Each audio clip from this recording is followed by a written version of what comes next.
Азия, говорили они, дружелюбная страна. Приезжайте, мы такие добрые, что прям на границе русских мужа и жену, российскую семейную пару. Я такой дикости, такого ужаса не видела, я еле сдерживаю слезы.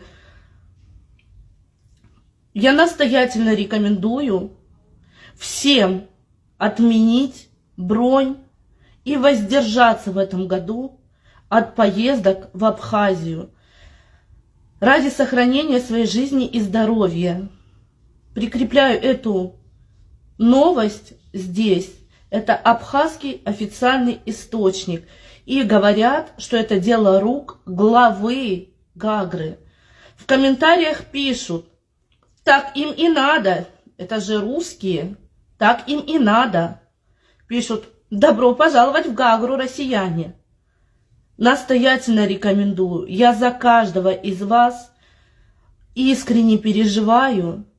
У нас есть прекрасные курорты на Кубани, прекрасный, замечательный Крым, где более безопасно.